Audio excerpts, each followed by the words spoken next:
Hi, this is Chris with Lumo Computers. Let's talk about your slow Wi-Fi. If you want to speed up your Wi-Fi, or if it suddenly became slow and you're not sure why, hopefully this video will help. First, let's talk about obstacles. So, Wi-Fi is a radio signal, and depending on the type of obstacle and the frequency that your Wi-Fi is set at, it can have it being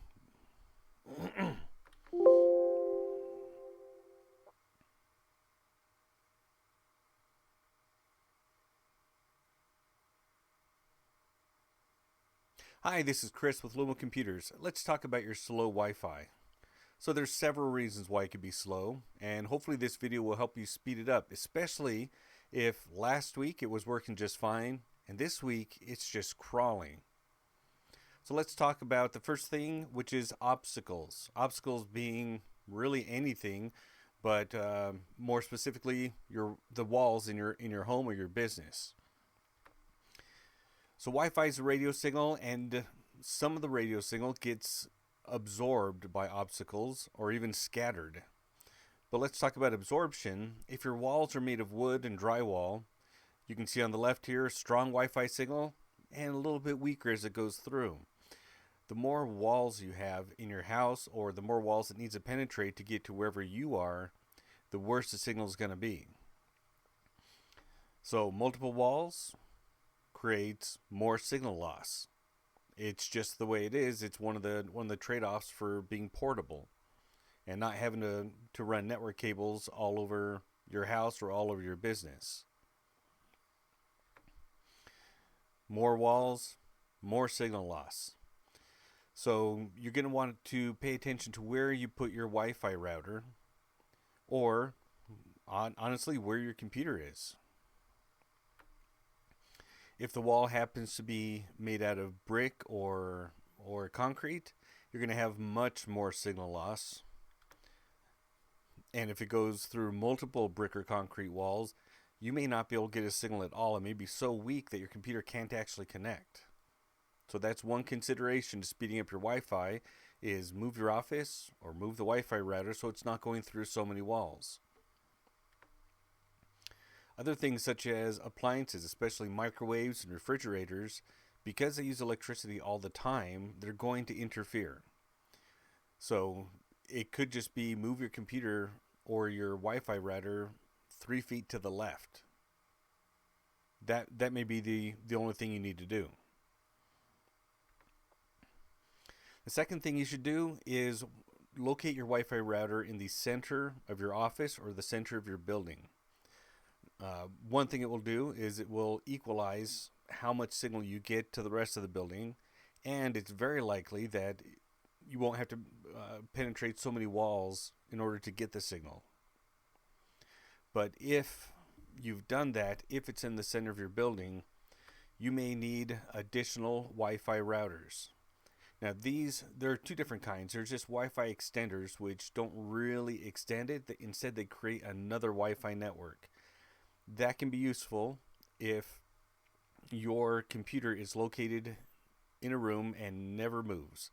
So let's say you're using Wi-Fi on your desktop computer, adding another Wi-Fi router or repeater, or especially a mesh, can really help. And mesh repeaters are extremely helpful if you move around a lot or you need Wi-Fi signal all the time, let's say in your cell phone. What a mesh will do is, as soon as one signal gets weak but another signal gets strong, your device will automatically switch over, and you don't have to add a new Wi-Fi access point. You don't have to add a new, what's called an SSID. You don't have to add that on. Instead, you walk around and your device will start to lose signal from one, but it'll instantly pick up the signal from the other. And you won't notice the difference. It'll look like you're getting a strong signal all the time. That's why I like mesh systems. Where your Wi-Fi router is located vertically is very important. I don't know the science behind it, but the higher up that your Wi-Fi router is located, the better the signal is going to be, because Wi-Fi signals tend to travel down better than they travel up. So if you have a multi-story building, You're going to get better signal if you put the Wi-Fi router on the ceiling of the first story, or really anywhere on the second story. It's going to give you better signal down to the first story. Another thing that a lot of people don't consider is why your Wi-Fi antennas are mobile. Well, I don't understand the science behind it, but I know it to be a fact. If you put one antenna up and one antenna horizontal, you're going to get better signal.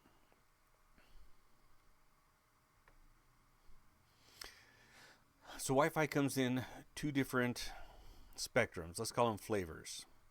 So 2.4 gigahertz and 5 gigahertz. And there's a difference between them. And no, 5 gigahertz is not 5G. It's just 5 gigahertz. So the first difference is that 2.4 gigahertz gives you longer range. It's a much longer waveform, and it's able to penetrate walls better, and it's able to travel further. But 5 gigahertz will give you faster speed. So again, 2.4 gigahertz is slower, but 5 gigahertz is faster. And 2.4 gigahertz is more compatible with older devices, especially printers. A lot of printers just don't run on 5 gigahertz at all. So you won't be able to connect. So if you have an older computer or an older printer, let's say more than a year old, 2.4 gigahertz needs to be enabled for that printer to connect at all. 2.4 gigahertz, because of the long waveform, has better optical penetration. It gets less interference from walls and from appliances. 5 gigahertz gets worse penetration. So it's way more affected by walls or obstacles of any kind. But 2.4 gigahertz is better for low density environments. 5 gigahertz, especially if you have a mesh system, is going to give you much better results if you have a lot of devices connecting. Let's say more than 10 devices, maybe 15. So it's a trade-off between 2.4 and 5. A lot of routers will let you set both. Or they'll do what's called band steering. So the Wi-Fi router will figure out with the device that's connecting which one's going to work best. And then it will send you to that frequency. So this is super common if you use Wi-Fi with your cell phone or a computer, let's say maybe 2 or 3 years old at the most. Band steering is definitely going to be helpful.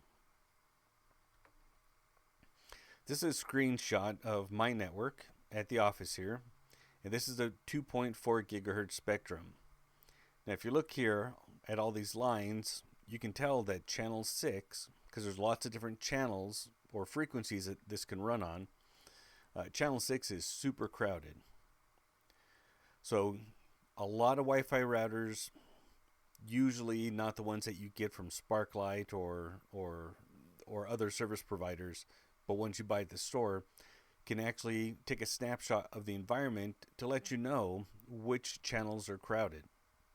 So if you're on channel 6 in this environment, you're going to have much worse performance. It's like a crowded freeway. Cars are trying to get on, cars are trying to get off, cars are trying to get from point A to point B, and anyone who lives in a high traffic area knows if you can, you avoid the congested freeways.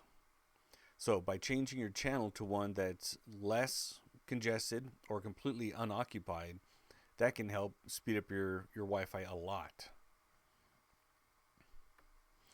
There are 3 channels that don't overlap. So with Wi-Fi, it's not just this thin little slice, as you can see here. Instead, it's kind of a broad spectrum. This is channel 1, and then channel 6 sits next to channel 1, but they don't overlap. So the most common channels that people use are 1, 6, and 11. If you're using anything else, you might be okay, but if channel 6 is super crowded, switch to channel 1 or 11 to get better signal.